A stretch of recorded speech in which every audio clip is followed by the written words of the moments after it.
एक बार की बात है। एक दूर राज्य में लिली नाम की एक युवा लड़की रहती थी। वो एक जिज्ञासु और साहसी लड़की थी जिसे अपने घर के पास के जंगलों में घूमना बहुत पसंद था। एक दिन जंगल में घूमते समय उसकी नजर एक जादुई फूल पर पड़ी। जैसे ही उसने उसे उठाया, उसे अपने शरीर में अजीब सी अनुभूति महसूस हुई। अचानक वो एक खूबसूरत सफेद भेड़िया में बदल गई। सबसे पहले लिली अपने नए रूप से डर गई थी, लेकिन जल्द ही उसे एहसास हुआ कि उसके पास मन के मुताबिक इंसान और भेड़िया बनने की शक्ति है।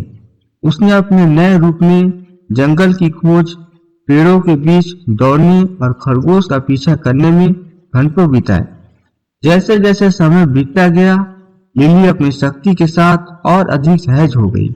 उसने उसका इस्तेमाल जरूरतमंद लोगों की मदद करने, खोए हुए यात्रियों को बचाने और जंगल को नुकसान से बचाने के लिए करना शुरू कर दिया।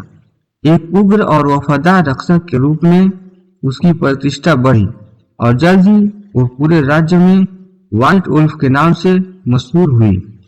एक दिन शिकारियों का एक ग्रुप सफेद भेड़िया को पकड़ने और उसे सबसे ऊंची बोली लगाने वाले को बेचने के इरादे से जंगल में पहुंचा। लिली जानती थी कि उसे अपने और अपने घर की सुरक्षा के लिए तेजी से कदम उठाना होगा। वो अपने भेड़िया के रूप में बदल गई और अपनी रफ्तार और फुर्ती का इस्तेमाल करते हुए उनसे एक कदम आगे रहने के लिए शिकारियों को जंगल में जंगली पीछा करने के लिए ले गई।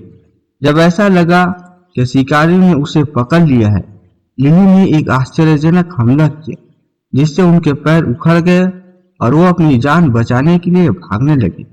उस दिन के बाद शिकारियों की कभी जंगल में घुसने की हिम्मत नहीं हुई। जैसे जैसे साल बीतते गए, लिली ने जंगल और उसके निवासियों की रक्षा करना जारी रखा।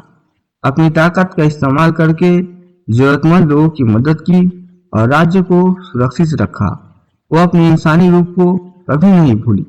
वो जानती थी कि उसका असली घर जंगल में था, जो सफेद भेड़िया के रूप में आजादी से घूम रहा था।